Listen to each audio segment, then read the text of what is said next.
Welcome to STL City Showdown. I'm AJ and this is Steve. Yes, it is. How was your weekend? Well, my weekend was definitely not as exciting as yours. I was just an ancillary part in that weekend. What happened with you? Did you do any life-altering decisions? Yeah, got married. You can see the little groom hat here. Steve and I and some family and the wifey went to the city game this past Saturday, and he gave me this. Steve was actually one of the groomsmen. He had to suffer through the event.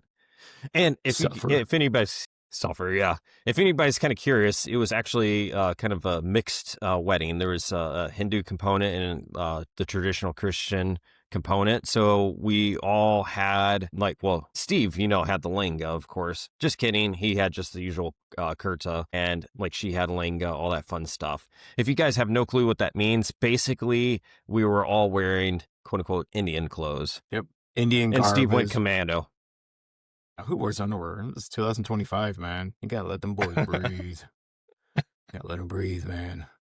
You know what didn't breathe? This game. So AJ and I, like he said, we were at this game. So this is a rare thing where we were both at the match. There's been multiple games this season and last season as well, where one of us was at the match. So we got to have a perspective of being there, but both of us were actually there. And AJ can describe real quick. He actually had family there who had never been to a city match, and family friends. And it was really cool to see their reaction being there for the first time.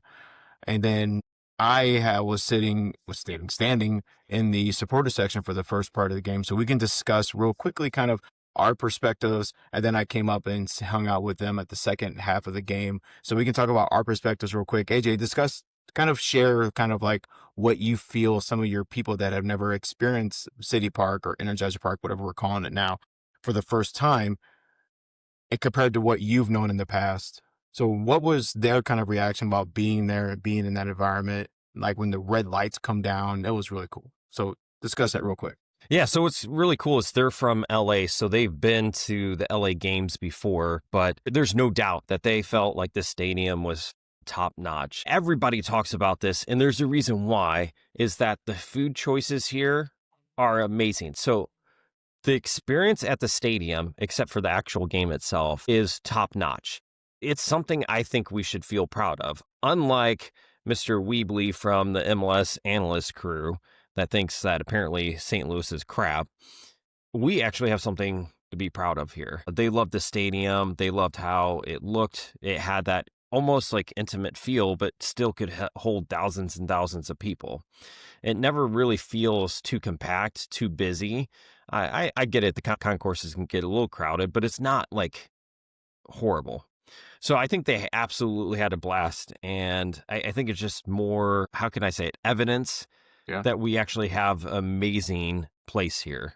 Now, if we could only kickstart the team somehow, run it back to 2023 for the first 15 games, that would be really great too, right? Yeah, exactly. If only. Yeah. So I was in the supporter section, and those of you that have been in the supporter section, I love it. It's possibly my favorite spot in the stadium. I've been to several games throughout the last 3 seasons. I buy the tickets whenever they're cheaper, but every time I go, I love it. I love the march in. I didn't do it last night, but I love the march in, and I love the vibe being in the supporter section. But one thing that I've noticed is as the team continues to struggle, I'm already seeing, in just my little bit of experience, and those of you that are listening that are maybe season ticket holders in the supporter section or are regular members there, kind of respond back and see if I'm off base here. But what I've noticed is the energy in the supporter section is way down. Like I took my daughter to the Colorado game last season, where those of you that remember, that was the one where Leuven missed the PK at the very beginning of the game, and then we wound up losing that match. So I took my daughter to that game. She's 10, and we started off at a seat, and then we bought this supporter section ticket. So I actually took her to the supporter section in the second half. We could not find a space in the supporter section. We actually had to find a space at the very end of it. And even in that part, it was so loud and the chants were so amazing and the band was playing so loud that she loved it. She was just like ecstatic. It was amazing. Flashback to last night. I was in the dead center of the supporter section, and there were still less than half of the supporters actually cheering and making noise. And that kind of spooked me, and that kind of made me see like, oh, the energy is already starting to dissipate in that stadium. And that was a bit of a bummer because like I wanted to Mhm. be there and we were making noise, but like you look around and only the very, very center of the supporter section where the band is was really making a lot of noise. And that's not good for a team. That's the heartbeat of the team. That is when you look at the team, kind of like their social media stuff. Like they always show the supporter section, and it's down. And even when I And, went to set with you guys in 228 last night, I could barely hear the supporter section up there. What did you notice from the supporter section, even in the first half, like when I wasn't with you guys? yeah, and I gotta say, right, like we're not criticizing the people in the supporter section. Like we love the supporter section, everybody enjoys it, but this is not an indictment on the supporter section. This is an indictment on the team because it's hard to cheer for a team that just Right. isn't doing anything. And I agree with you. At first I did notice that it seemed a little quieter than normal because I had my now wife's daughter's friend who was there for her first time, her first sporting event That ever. was cool. And she was so excited about being so close to the supporter section with the drums and the chanting. And it just wasn't as loud as normal. And that definitely noticed that. And then Steve had pointed out, like in the second half, he was like, look, and I'm like, what? And he points out and he's like, look, people just aren't chanting. And I was like, holy crap. Like Yeah. he's right. Yeah, the And capos honestly, could not get people to do it, and they tried hard. And so there's three capo stands, absolutely. and even in the first half, they were screaming, "Come on, come on, come on!" And like it just wasn't happening. Like when we were there for the friendly matches, it's hard to get people to excited, or even like some of the lower matches. But like last night was an MLS game; it was time to go, and it just I don't know if it's a lot of people like me buying tickets that are cheap and not really some people not really understanding what the supporter section is, or the fact that yeah. I mean, it's hard to. We gave up a goal in like the first 20 minutes, and it was such a garbage goal that like people were just frustrated. And I heard Yep. booing at the end of the game, and that booing came from the north end. That was rough to hear. I, I'll give you an example, right? So Betcher came in, and there was a ball that was kind of in the right half of the field, heading towards the goalie. Mm-hmm. And I would say that there was probably maybe a 30% chance that Betcher could have caught up with that ball, and then maybe made a challenge on the goalkeeper. But instead, Betcher gave up. Right now, think about this. You come in and you're a substitute. So you have fresh legs, you have all this energy. You're down by, I think at that point we had scored one goal. Mm-hmm. You still have a fighting chance. Maybe not a great chance, but a fighting chance. And he just lazily does nothing. He just lazily holds back. And Yeah. I'm like, this is the exact energy that we are talking about right now. I know we have other things, but like I listened to the post game at the end on the way home last night, and that's one thing that I kind of regret when we don't go to matches. When we're here, we usually try to come down as soon as we can to record. Well, we don't hear that. Like Dave from the announcement crew, he relayed a story earlier in the season when Hartle had mentioned that in a post game that he kind of gets the sense that the players aren't always running. The players aren't always giving everything they can. And Dave said it last night. It's obvious that they don't understand the run of play. They don't understand where to be at the exact time, or they're not trying. And this is the guy who's in charge of the U16. So he's an integral member of the city management team, and he's calling out the main players for not either having effort or not having the training. And he's saying we have to, and he's like, you have to always run. And running's not easy. Running's not fun. And that's what Hardo has said too. Well, you have to run the entire game. You can't just expect the ball to show up to you and shoot it in. You always have to do it. And this team's not doing it. So that's unfortunate. And like Critch even said in the pregame, the postgame, that it took 75 minutes for the team to actually start making up from some of that stuff. And he said it's great for the last 20 minutes of the game. It was awesome. Where is that intensity? Why aren't we doing that the whole 90. And that's like, damn, this is a rot from within. This is a core rot for this team. This team does not have the ability to be working hard. And that's insane. That's insanity. Well, the only blessing I guess we have here is that, I mean, literally, we've gutted this entire front office almost, right? Like, we got rid of the head coach. We just got rid of Lutz. Now, Diego, unfortunately, is going to be sticking around. Now, theoretically, Diego should be the person who is the business person and handling business affairs. I hope he's not the one that's helping with the search for the new head coach and stuff like that, because that would be dangerous. That the only thing I would hope is that we basically have a hard reset coming here. Yeah. You know, there's a lot of players who are falling off a contract. You know, I hate to say this, but I think these next few games, actually, Steve, I brought this up the other day, is you see this in baseball too. When a team like the Cardinals don't make the playoffs, or they're totally out of the playoffs even before September ball, a lot of times you see a lot of call-ups of the new guys, because it's like, okay, well, this is our chance to see what the youth have. And, hopefully City is doing this. Maybe that's why joiners come up. Maybe we should bring some more of these guys up. Maybe we should see what JGR has in store. But yet, I don't even think he was on the bench. He wasn't. I don't know, man. It's just, I had mentioned it last night that fan apathy takes a long time to show up at the actual stadium level. And you're looking at what's going on with the Cardinals now, where for the last decade, they've just been refusing to put money in the team and refusing to have a good management strategy.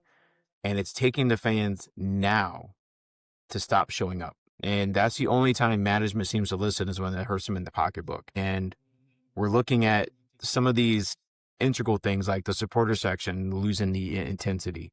Yes, these games are sellouts. They had the huge banner on the display things last night that it was a sellout, but that stadium wasn't full. It wasn't full. Yes, they sold the tickets. They may have bought them themselves, but it was not a sellout. It just wasn't. And you're going to start to see that apathy kick in, where some of us that have been waiting for season ticket holders to kind of not renew or sell them cheap, our time is coming up, because some of that initial energy, and I said it last night, it sucks that it seems like they're taking all this goodwill and they're just letting it disintegrate like a Thanos snap. And it's just going away. It's going to take another, what do you think? I mean, this isn't going to be solved next season. We're looking at 2-3 seasons to see an actual maybe full turnaround, maybe next season, because you look at what happened to Colorado. Colorado won the Spoon, and they turned around and they were a playoff team. They're a playoff team. They're not contenders, but they're a playoff team. Are we looking at a full season or 2 before we're relevant again? I don't know. So here's the thing. MLS can change quickly.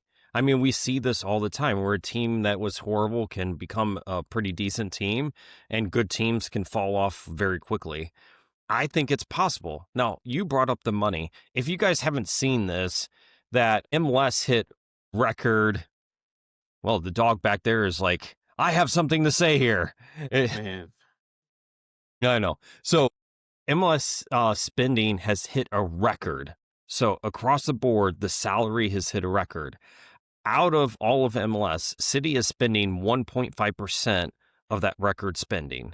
Now, there's 30 teams. That means that the share is about 3.3% percent of the total, which means that City is spending less than half of average. Think about that. Think about that. And it shows. It shows on the shows. It does. All right. What's our first game, Steve? We talked a lot about that.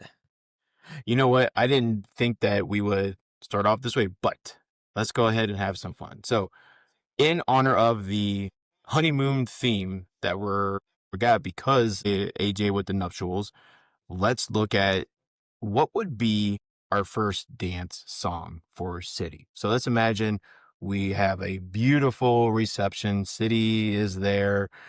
We're getting married. What is City's first song going to be? So I have one pulled up here, and you guys may or may not recognize it. But so imagine the reception hall is in the center.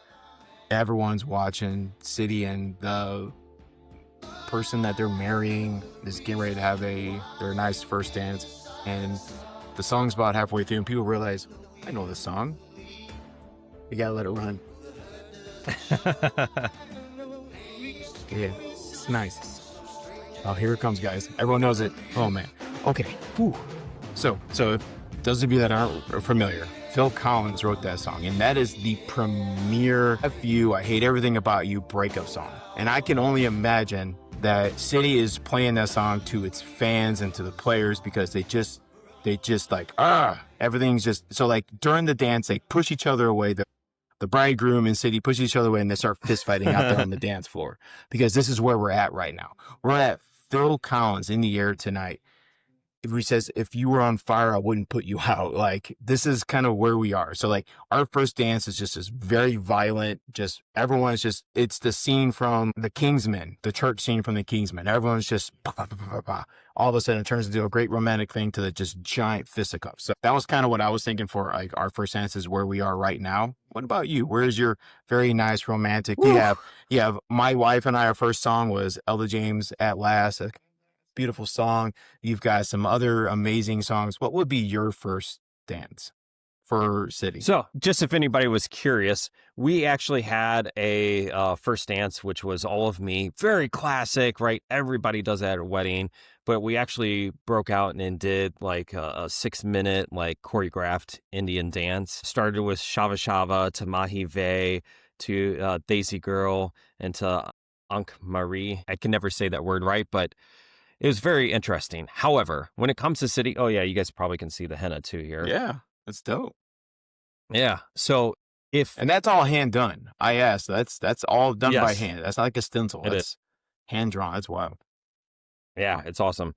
So mine is a low hanging fruit choice for City. This is low effort. I love this because it just fits. I'm thinking that probably about half of you guys listening probably would pick the same thing. You ready for it, Steve? So easy. I have to. Man, 1980s proud. New Jersey coming at you. Honestly, I picked this one because this is exactly what I was thinking last night at the game. Is City had such a lackluster, boring game up until, what was it, around the 80th minute. And then all of a sudden, we were kind of like living on a prayer. We scored a goal, and I'm like, Steve, is this possible? You know? But then we scored the second goal, and Steve is over there looking like, really? Is this actually happening kind of thing? Right. Yeah. He's like, no. He's like, no way. And I'm like, maybe. Yeah. Maybe. Turns out, did not happen. Yeah. So Spoiler alert. When the goal was scored at the 85th, I was like, that's garbage. No one cares. I didn't even get up. I didn't even get excited. I was like, okay, woo. But that was a great strike by Leuven. One of his greatest strikes. Like, that was a rocket. I'll give it to the man. It was a hell of a shot, but it's like, okay, you're down 3-0. Then like 2-3 minutes later, that second goal was scored. And I sat up in my seat a little more. I was like, could this happen? And then we had like that header that was missed. And I jumped out of my seat and I was excited. Like, oh, this is what it feels like to be a passionate fan again. That would be great on a regular basis. That would have been cool. So like, I like those songs. So you guys can tell us, which song do you think is better for City right now? In the Air Tonight by Phil Collins or Living on a Prayer by John Bon Jovi? Which, by the way, a couple years ago, the kids would say, whoa, Squidward on a chair. And in fact, we were listening to that song in public and Jackson screamed that, and a person walking by didn't hear him. He just thought she thought that he said like the John Bon Jovi line. She looked at me, she's like, you're raising your kid right. He knows John Bon Jovi. I was like, chick, that's a meme he just screamed, but you do you. Good job. All right, man. So following this, let's go to another newlywed theme. The most exciting part for newlyweds is getting out of town and going on a honeymoon. And part of the honeymoon is you have to pack. So if you had to pack a City kind of honeymoon, when you pack it for your honeymoon, everything is perfect. You want to have all the greatest, kind of the best stuff you have. You don't want to take your underwear that's kind of like holy. You want to take like the best underwear because you want to look tight. You don't want to have that old dirty cutoff shirt like I'm wearing. You also don't want that stupid collar shirt you're wearing. But anyway, you want to have like your nicest things. And so, like, what are some of the things that we're going to pack for our city honeymoon cruise? What do you think? What are you going to pack for your city honeymoon? Ooh, man. I think obviously the first thing you want is some tickets out of here. Maybe fly to Europe and see a real team play right now because Yikes. we're not watching anything right now. Oof. I would say if we had to pack someone, maybe if we were a thruple, I would say a central defensive midfielder, or a true six. Maybe we'll go with that, a true six. I would say that would be something that we definitely need. Yeah. 100%. What about you, Steve? What are you packing? You know what I'm going to do? I'm going to pack a lot of scoring. I'm going to pack a lot of scoring and a competent back line again. I want us to score. If we're going on a honeymoon for City, I want to go back to that feeling we had when we first started, where we were just like bombing scores. We had a great defense and everything seemed to just kind of click. Actually, one thing that Critch mentioned last night, and by the way, some of these post-game conferences are really neat because we don't really ever hear coaches pat themselves on the back, but he did. And I think he's talking to Diego or whoever's going to be his new sporting director. He said, one thing we did good is he's like, we're scoring about 2 goals a game since I came in. That's what he said. And I looked, and sure enough, pretty much every game they're scoring 2 goals. Now they're giving up 3, but they're scoring 2 goals, 2 or more goals in every single game. And that's something we didn't see under Olaf. We didn't see hardly any scoring. We had some kind of blowout games. But other than that, we're not seeing a ton of scoring. We're seeing 2 to 3 goals a game, which is great. And those of you that do any prediction stuff, I think it's safe to predict 2 goals. I mean, this is what we do, 2 or 3. We're going against Dallas, who likes to give up goals next. So, I think it's safe to say we're going to score 2 goals. But I definitely want goals and I want more defense. And he had also mentioned that it's just there's these mental lapses that are just unexcusable. So basically what you're telling me is on your honeymoon packing list, you're bringing protection, aka the back line. I am scoring and I'm bringing protection with me just in case. Boom. Because I don't want no city babies. Not yet. I'm too young. On my honeymoon? No academy players. Nope. Ain't bringing no kids. Nope. Yeah, so I guess that's kind of what, we're kind of thinking. Oh, let's do one more. Every marriage goes through a honeymoon. And unfortunately, sometimes you hit rough spots. And you hit rough spots, you get kind of complacent, and everyone kind of gets to the point where they need a help. So you go see a marriage counselor. We need to see a marriage counselor real quick for a city. So let's discuss some of the things we're struggling with our relationship with City. I'll go first. I'll be vulnerable. I think right now I'm dealing with I have a trust issue with City. I don't trust that when I see the team that I love, that I've nurtured, that I've assisted, I don't trust that they're going to have my back. I don't trust that they're going to give everything they can to me. So why should I give everything I can to them? And I don't know where to go from here. I don't know how to build that trust back up. And I'm hoping that I have a good partner that will help me on the other side. So I'm hoping that I can build more trust back with City because I gave them my trust and they used it. They brought in a Swedish guy that doesn't know what he's doing and broke the team. And I need to rebuild that. So I'm going to have to be hoping that I can rebuild some trust with this team. What about you? What are some things that you are struggling with the team? Yeah, I think a lot of times you see in relationships that effort is something that's absent.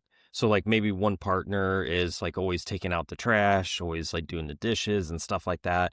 So what I saw is that there was just like a lack of effort. I really like Batcher as a player. I like how feisty he is, but I called it out. If you guys go back and watch that, like I saw that lack of effort. There was a lot of times where you could just tell the players they just weren't putting in the same kind of effort. They didn't have that fight. They almost like resigned to the fact that, I'm not going to be on this team next year, or we're not a playoff team anyways. Like, what's the point? Like, we suck. What's the point? So it's one of those things that when you see your partner not putting effort in, guess what? You don't want to put effort in. And that's what you brought this up, Steve. The supporters group just, they just, why are we chanting for a team that's not putting the effort in? Yeah. and it just, when we so happen to score the goal, because I will say Leuven does seem like he constantly puts effort in. He ended up scoring that goal that actually Betcher fielded to him. Yeah. And then it did bring some life into the game. Hartel, I would say, is somebody who never kind of quits. But I would say that if we made a full list of players, less than half of them are probably putting full effort in. Yeah. You know, One thing that I noticed earlier in the season, probably less than midway through, is you started seeing chatter online where people were saying this team is going to have like a full turnover. There's clearly something wrong with this team. And I kind of ignored it at first because it was just like, well, the internet does what the internet does. The internet is definitely not sensitive. And, now he's like, oh God, yeah, we're seeing that there's definitely selfish lovers on this team, if you will. And they're not supporting. And it'd be interesting to see. I don't know what kind of a sporting director we're going to have in here that's going to bring in a coach to help this team. Like, what is this whole direction going to be? Are we just going to be Melbatos for a year until we can figure it out? We're just going to be a 4-4-2 team and we're just going to be the most boring, bland version of a team until we can figure out our identity again, because it's not going to be the press anymore. I can guarantee you we're not going to be a pressing team. Something's going to change. We kind of, real quick before we do something else, we discussed when the team clearly went to a 3-back that was going to be dangerous, but it could spur something. And it did. We gave up a goal, but then we scored 2. So what do you think? You and I kind of mentioned this last year. What do you think if the team, like Critch forces the team into a 3-back and he just says, y'all figure it out. Y'all don't want to have 6 goals bombed on you. Figure it out. What do you think about that 3-back? It's dangerous because of what happened, but boy, it can look great. yeah. So I was going to bring this up if we ended up doing our game 3 words. So let's go ahead and move Yep. to the 3 words. So let's find not 3 individual words, but 3 word sentences. Okay. And what I was actually going to bring up was the 3 words: progress the damn ball. Okay, that's 4 That's words. cool. So progress the ball. We'll go with that. Okay. So one thing that we kind of noticed when they moved to that 3-back and then we started actually having some decent shots on goal was when we started playing more direct. I don't know if you guys noticed, we did a lot of safe passing. I'm okay with a lot of the give and goes that they were doing. I actually love that, but there just wasn't a lot of direct play. It just didn't seem that we could transition from the middle third to the attacking third. The only time that we really got into the attacking third, it felt like, was when we had a long switch. Okay, Leuven did a lot of long switches, it seems like. Like, think about like Celio. You know how Celio, with all the crap that people give him, the one thing that he's great about is sometimes progressing that ball up that left wing. Sangbin just didn't seem to get the runs that he was getting in prior games. Like, it felt like that right side was shut down. And I think that's what really, really, really helped out. And the reason why we end up getting a couple of those goals is because we started playing direct. We kind of threw Yeah. caution to the wind and we said, hey, we got to do something finally. It felt like it was almost too safe. Like, we focused so much on possession that we just didn't want to take any chances. And unfortunately, you got to take a little bit of chances. You got to make some good balls. I can't tell you how many times I was watching Klaus. He was like ready for a run. Sangbin was ready for a run. And nobody's doing anything with these guys. Right. I felt ashamed during the first half whenever I thought, man, this team looks so much better on restarts than it does in the play field. Like, they have no idea what to do. It's like only on Exactly. they had no idea what to do. And it's like the only scoring chances we had were we had a corner or a free kick. And that's not how you play this game. You don't play this game stopped. You play it and run a play and it looks beautiful. That's why it's called a beautiful game. Like, when a play goes well, it looks amazing and not just it looked bad. You kind of hinted on my 3-word sentence as you were talking. I was like, Ooh. what's a 3-word? Mine is no ball watching. Your Uncle Kevin pointed out that when they scored their first goal, there was no less than 3 City players standing around watching that. One was almost cuss. I don't like to cuss. Watching that play develop and just blow right by him. And it's disgusting to see that happen. And it's just, it happens too many times where our players just are lackadaisical. I think that is really rough for me to process that that is the theme of this team right now is just laziness, where Well, we're just okay. I'll give you another idea, right? So Falou came in, and you know the goal that he gave up because he was doing that weird little pass? The Hmm. one thing I've noticed with his play, I love how great a defender he is, but he's almost a little too cocky. Watch that play again. And what it was he was trying to make a little pass. And you know how you get kind of cocky and you just kind of lightly hit it because Yep. you know the ball's going to go where you want. Well, he didn't put all his focus onto it and he screwed up. We've seen this a lot. It hasn't resulted in anything negative until now.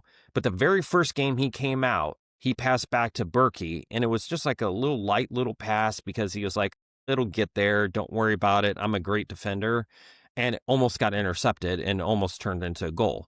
Hmm. I think, watch, I promise you guys, watch back. I'm not trying to be mean and insult the guy. I think he's a great player, except sometimes he takes his passing for granted, and this is what we saw. Yep. And I think it's some of that mental effort. You have to stay focused the entire game. Speaking of seeing something, let's go ahead and Mm. switch it real quick. So I'm not going to name the players because this may be a thing they like to do, but those of you that were at the match last night, there were 4 City players walking around during the halftime, just milling around, and I don't think anyone noticed them. So I popped out of the supporter section, was walking around the concourse, and about halfway through, over by almost by where the Ultra Club is, this group of 4 players, not 4 players, 4 people were kind of in front of me.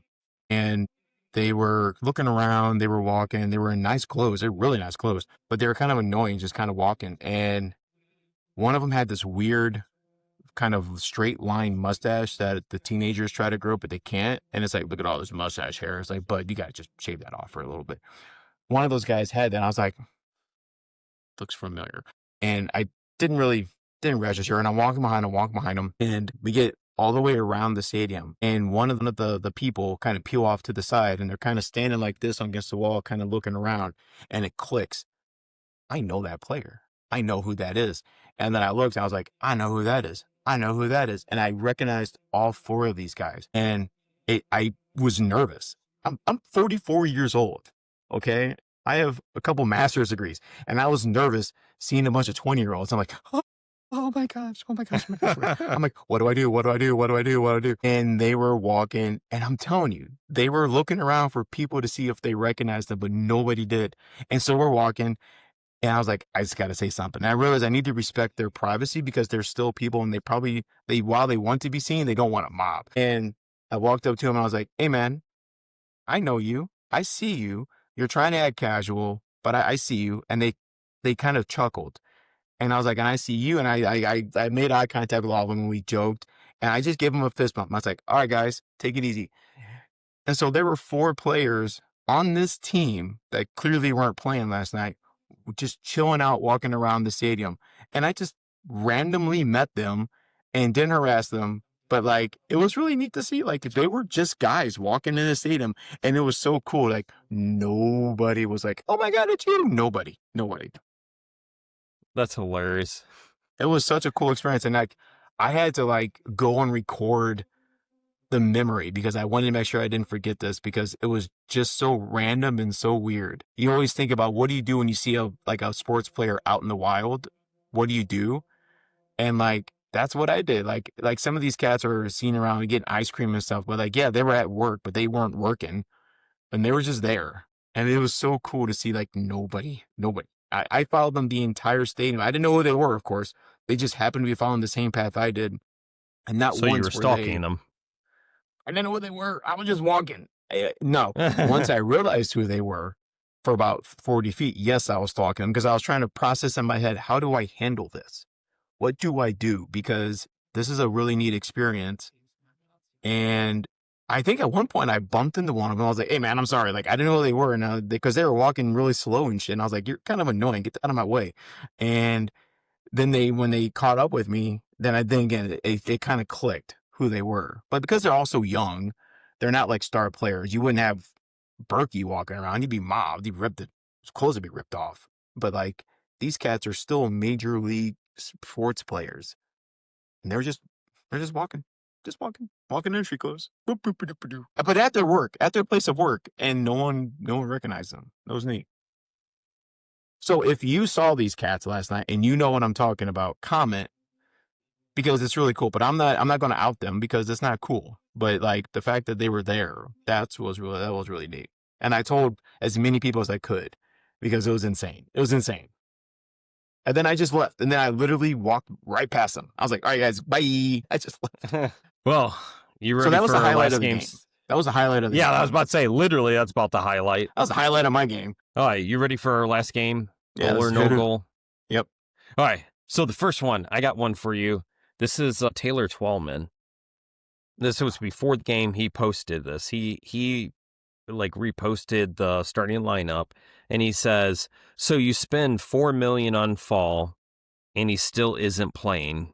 Oh boy, goal or no goal?" That's a big old goal because that was going to be my first goal or no goal. A fan had said a similar thing before the game started. He said, we paid how much for him and he's definitely not playing. And like, I didn't know if there was any announcement as to why sometimes they say he's dealing with a hamstring or something small.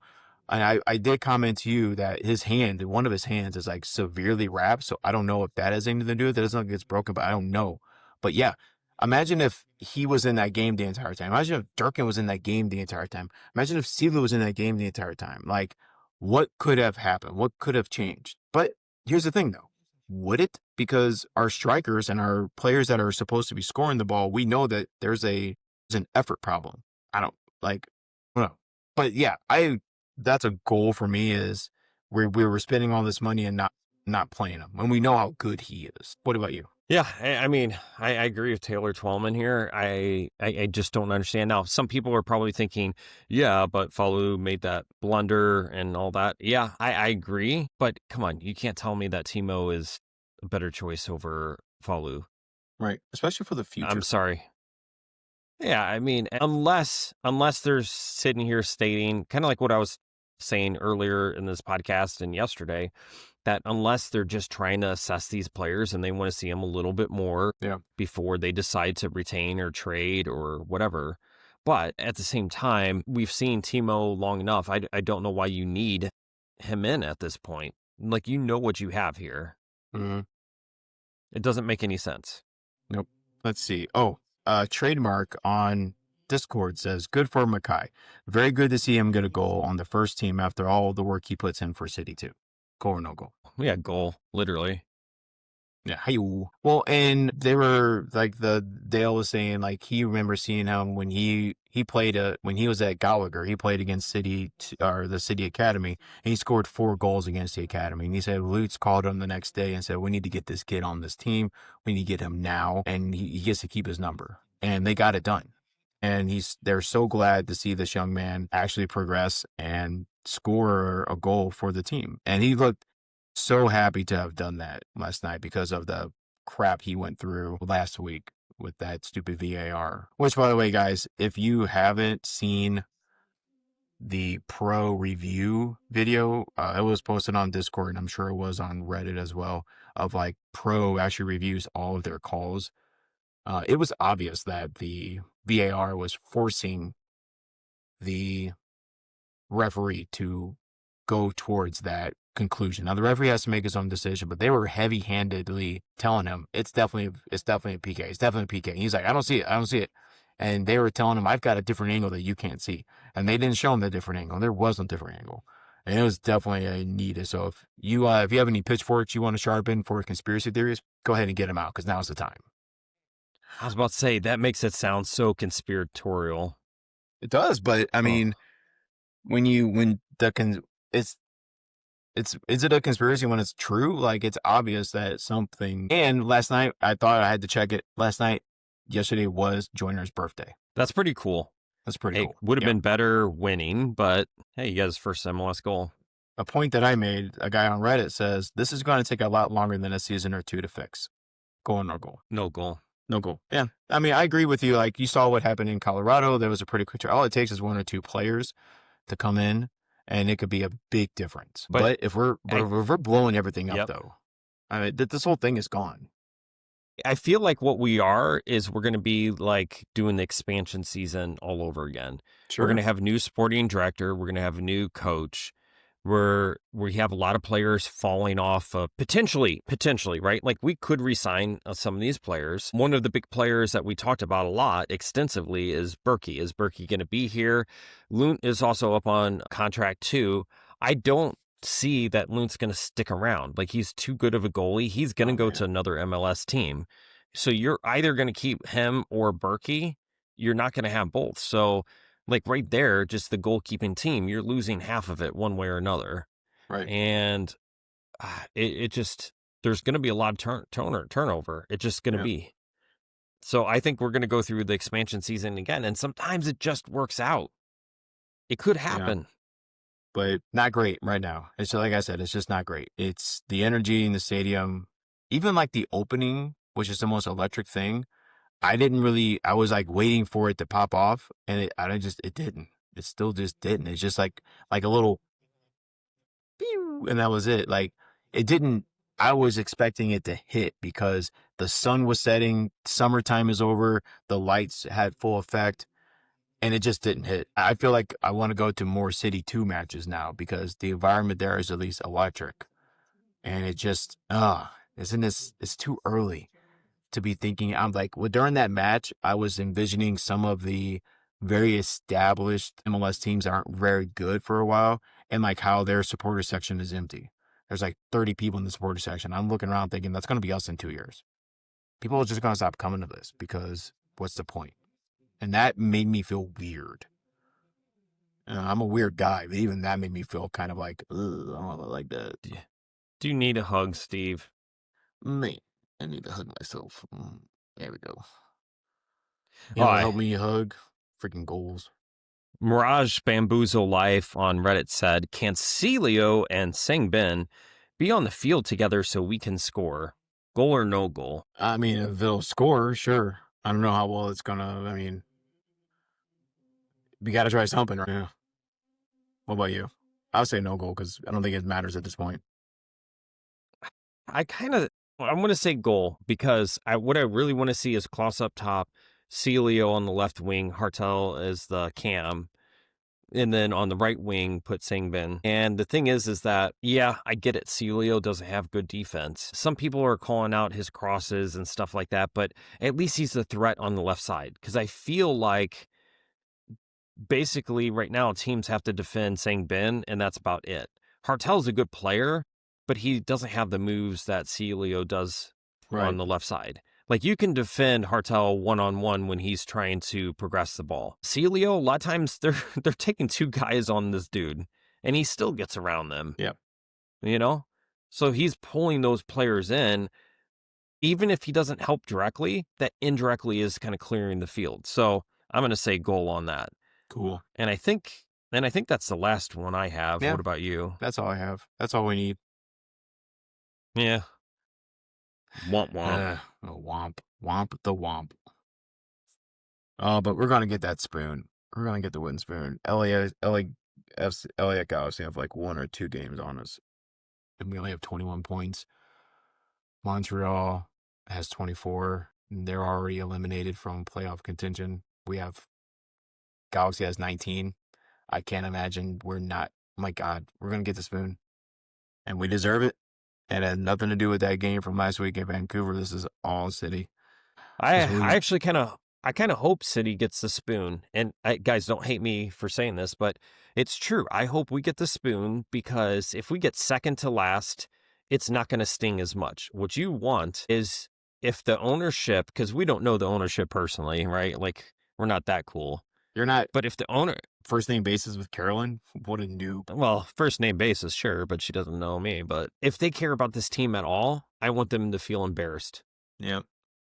We need to get to paper bags on our heads time, or people making necklaces out of these things and wearing them to the game. Like that's the only way it's going to make a dent. It's paint this city red, drill a little hole in it, wear it. You know, it's just, that's where we are. We got to stop this homer stuff. We got to stop being the best fans in baseball, soccer version, and let them know that we're upset. It's got to happen. nothing's going to change. As long as we keep selling that stadium out and everyone's walking around with bags from the concourse and we're spending thousands of dollars a game on merchandise, they're not going to care, guys. They're not going to care. Because it's capitalism, bro. As long as we keep spending that money, they're just going to keep doing what they do.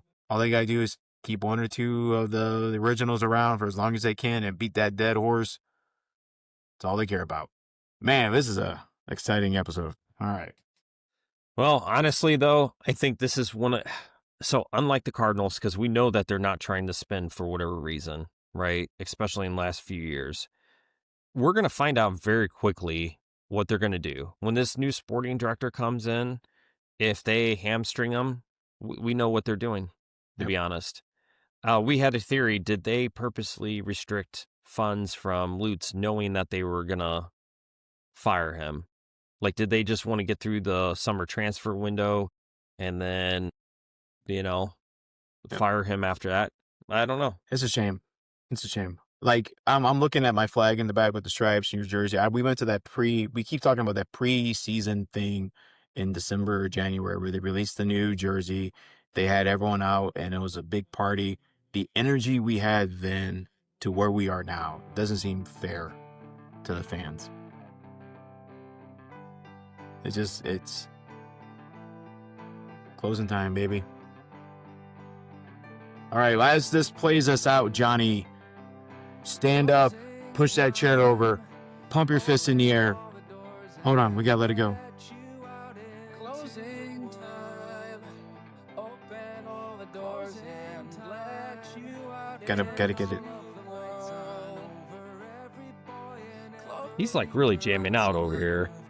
Man, this is like 1990s, man. I was in my car listening to this song. What are you talking about? On your little tape cassette.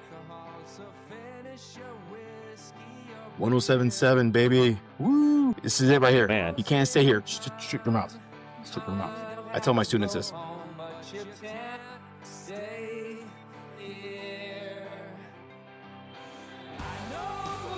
Shoot! It ain't this team. Okay.